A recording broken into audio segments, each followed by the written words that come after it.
एक बात की है, उन्होंने कहा जी operation Sindoor is not over yet. इसका क्या मतलब है?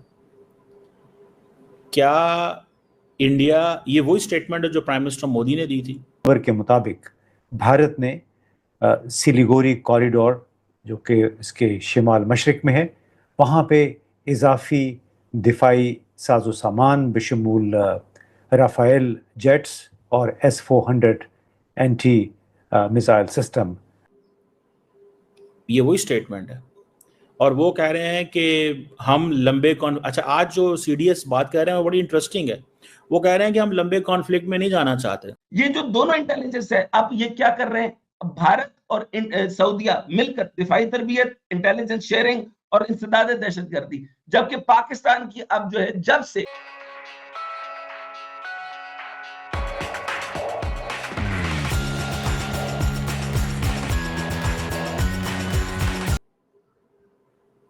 ठीक है ना जी। और इसमें ये भी है कि एक्सपेंडिचर्स होते हैं, डिस्ट्रप्शंस होती हैं,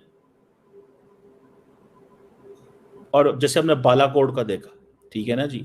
और वो जिक्र कर रहे हैं कि जो ऑपरेशन पराक्रम हुआ था, ठीक है ना जी।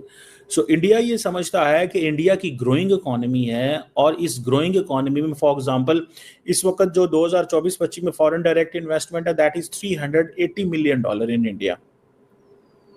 इंडिया समझता है कि ये इन्वेस्टमेंट बिलियंस ऑफ डॉलर्स में होती थी, लेकिन ये मिलियंस में आ गई है। वाई? सो इंडिया अफोर्ड नहीं कर सकता। अगर आपको याद हो, 2-3 दिन पहले जब ये सारी बात चल रही थी, तो पाकिस्तान के भी chairman joint chief of staff committee ने एक इंटरव्यू दिया था, और वो उन्होंने इंटरव्यू दिया था रॉयटर्स को, और उन्होंने ये कहा था कि whole of India and whole of Pakistan will be influenced by this war. और उसमें कहा था कि पाकिस्तान के चेयरमैन जॉइंट चीफ ने कहा था कि इंडिया की जो मेजर इकोनॉमिक हब्स हैं हम उसको ऊपर हमला करेंगे। The same India will do to Pakistan. जिस तरह इंडिया पाकिस्तान की इकोनॉमिक इंडस्ट्री को, बिजनेस इंडस्ट्री पे हिट करेगा, पाकिस्तान भी इंडिया के उधर करेगा। So I think that is where this is the most important thing जिसको मैं समझता हूँ कि वन मस्ट अंडरस्टैंड। और ये जो एक तरफ कह रहे हैं ऑपरेशन सिंदूर जारी है, दूसरी तरफ ये कह रहे हैं कि हम बहुत ज़्यादा एक्सपेंडिचर्स आते हैं, डिस्ट्रप्शंस होती हैं, और जैसे हमने बालाकोट में देखा, डिप्लॉयमेंट करनी पड़ी और मोबिलाइजेशन करनी पड़ती है, और ऑपरेशन सिंदूर ख़त्म भी नहीं है, और there is a temporary cessation of hostilities, और हमें कोई ज़रूरत नहीं है कि हम अपने गार्ड को अप रखें।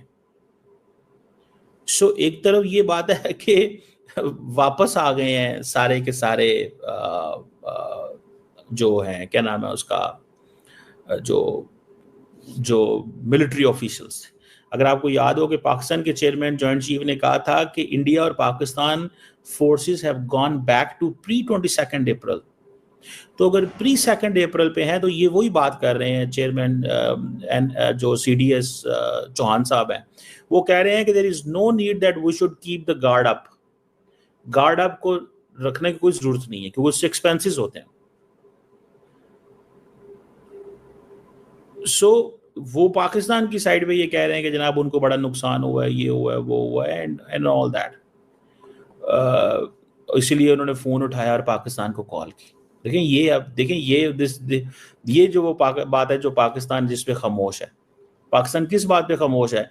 क्योंकि अमेरिकन ने ये सीज फायर कराया। इंडिया कह रहा है जी नहीं, ये सीज फायर तो जो है वो पाकिस्तान के कहने पे हुआ। समझ रहे हैं आप बात को? इंडिया कह रहा है कि ये सीज फायर जो है वो तो पाकिस्तान के कहने पे हुआ है। पाकिस्तान क्या कहता है कि ये सीज फायर अमेरिकन ने कराया। You are getting my point? That is something important. Never underestimate. इस चीज को अंडर एस्टिमेट नहीं करना चाहिए। इस चीज को अंडर एस्टिमेट नहीं करना चाहिए। ये जो चीज है, ये जो पॉइंट ऑफ व्यू है कि एक तरफ हम ये देखते हैं कि इंडिया जो है वो कहता है जनाब अब हमारे मामला तय पा गए, दूसरी तरफ कहता है नहीं मामला तय नहीं पाए, ऑपरेशन चल रहा है, लेकिन हमने गार्ड भी अप नहीं करना। वो एक कन्वर्सेशन है फ्यूचर वॉर्स एंड वॉरफेयर के ऊपर एक पुणे यूनिवर्सिटी के अंदर खिताब कर रहे थे, और ऑपरेशन सिंदूर के ऊपर कि जी ये जो जो गवर्नमेंट की पोजीशन है कि स्टेट स्पॉन्सर टेररिज्म को हम अफोर्ड नहीं कर सकते, ये नहीं कर सकते, वो नहीं कर सकते, जो एक इंडिया की खैर अप्रोच है इस हवाले से, जो इंडिया की अप्रोच इस हवाले से है.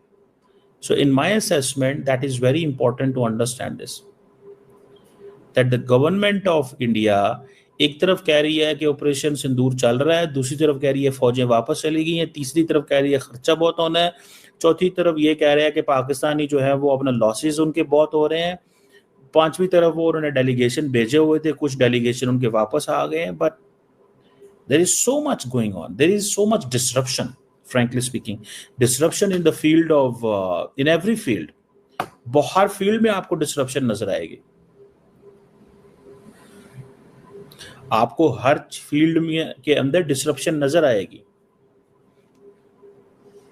सो over disruption in the form of information भी है, जिसको सीडीएस चौहान ने कहा था कि the 15% of the time of the Indian armed forces was wasted in what? Fake news. नस्ब कर दिया है. अब जाहिर है इससे बड़ी तशवीश पैदा हुई कि पहली खबर बात तो यह है कि सिलीगुड़ी कॉरिडोर है क्या, इस पे अभी बात करेंगे, और दूसरा इससे भारत के अज़ाइम ज़ाहिर हो रहे हैं कि क्या पाकिस्तान पर हमलों के बाद, पाकिस्तान के साथ 7 मई से 10 मई तक झड़प के बाद, जिस मैंने सोचा कि क्यों ना इस हवाले से अपने दोस्तों के साथ शेयर किया जाए कि सिलीगुड़ी कॉरिडोर है क्या, इंडिया इसके हवाले से इतना सेंसिटिव क्यों हो गया है, और जो बिल्कुल ये कि बांग्लादेश से जुड़ा हुआ है और बांग्लादेश ही रास्ता फराहम करता है भारत की 7 शिमाल मशरकी रियासतों को. क्या अब भारत तैयारी कर रहा है कि पाकिस्तान के बाद अब बांग्लादेश के साथ कोई पंगा ले, उसके साथ कोई छेड़छाड़ करे? क्या भारत अब बांग्लादेश को, जिसके ताल्लुकात पाकिस्तान के साथ भी बेहतर हुए हैं और चीन के साथ भी बड़ी सरगर्मी देखने में आ रही है, तो बांग्लादेश को क्या भारत अपने मफादात के लिए चीन के मफादात के ख़िलाफ़ मैदान जंग के तौर पे इस्तेमाल करना चाहता है? तो ये चंद सवालात हैं जिनका आज हम जायज़ा लेंगे. 29 मई जैसे मैंने आपको बताया, जी न्यूज़ नेटवर्क की वेबसाइट पे ये खबर आई कि सिलीगुड़ी कॉरिडोर में भारत ने अपने इजाफी जेट्स पहुंचा दिए हैं. वहाँ पे S-400 जो मिसाइल हैं वो भी नस्ब कर दिए हैं. और क्या अब कोई भारत वहाँ की तैयारी कर रहा है, कोई जंगी कार्रवाई की? अभी इस बारे में कोई वाज़ेह तौर पे इशारा नहीं है, सिवाय इसके कि जी न्यूज़ की रिपोर्ट, चूँकि समझा जाता है कि इसको वज़ारत दिफा ब्रीफ करती होगी, तो उस रिपोर्ट में कहा गया है कि पाकिस्तान पर हमलों के बाद नई दिल्ली ने अब अपनी स्ट्रेटेजिक नज़रें मशरिक़ की तरफ मोड़ दी हैं. अब जी न्यूज़ की रिपोर्ट में ये भी कहा गया है कि हिंदुस्तान ने अपने सबसे कमज़ोर लेकिन स्ट्रेटेजिकली तस्वीराती तौर पर अहम सिलीगुड़ी कॉरिडोर में फ़िज़ाई दिफाई निज़ाम को मज़ीद मौसर बनाया है. इस रिपोर्ट में ये कहा गया है कि पाकिस्तान के साथ कशीदगी कम होने के बावजूद भारत की नज़रें अब बीजिंग और ढाका पर हैं. अब ये जी न्यूज़ की रिपोर्ट है, ये जहन में रखिएगा कि पाकिस्तान के साथ कशीदगी, जो कि शायद वो सीज़ फायर किया, बाकायदा जनरल साहिद शमशाद मिर्ज़ा ने तस्दीक भी कर दी है कि अब भारत की नज़रें बीजिंग और ढाका पर हैं. भारत भूटान सरहद के करीब हालिया चीनी फ़ौजी मशकें और बांग्लादेश में तेज़ी से बढ़ते हुए सियासी तब्दीलियों ने नई दिल्ली को चौकन्ना कर दिया है.